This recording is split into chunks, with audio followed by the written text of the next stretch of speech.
أعوذ بالله من الشيطان الرجيم. بسم الله الرحمن الرحيم. فحملته فانتبذت به مكانا قصيا فأجاها المخاض إلى جذع النخلة قالت يا ليتني مت قبل هذا وكنت نسيا منسيا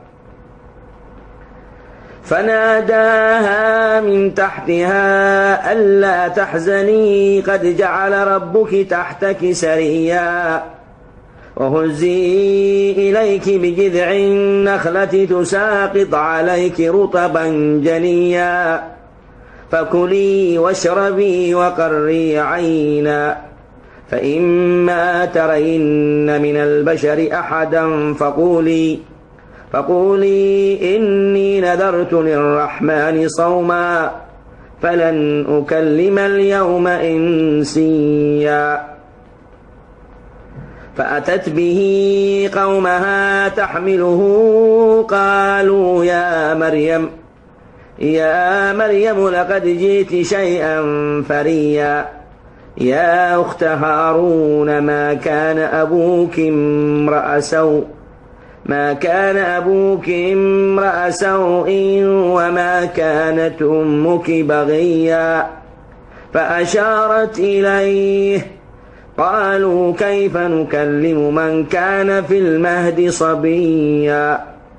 قال إني عبد الله آتاني الكتاب وجعلني نبيا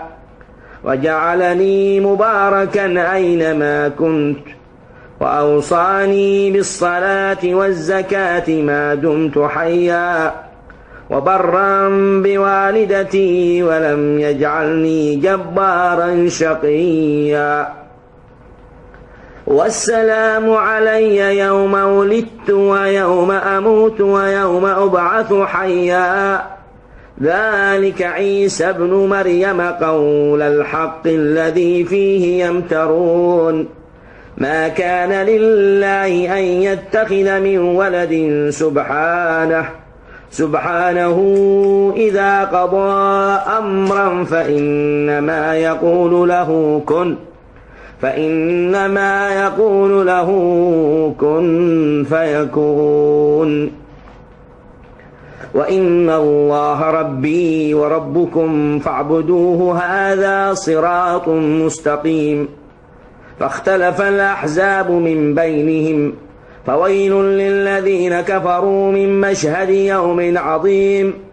أسمع بهم وأبصر يوم يأتوننا لكن الظالمون اليوم في ضلال مبين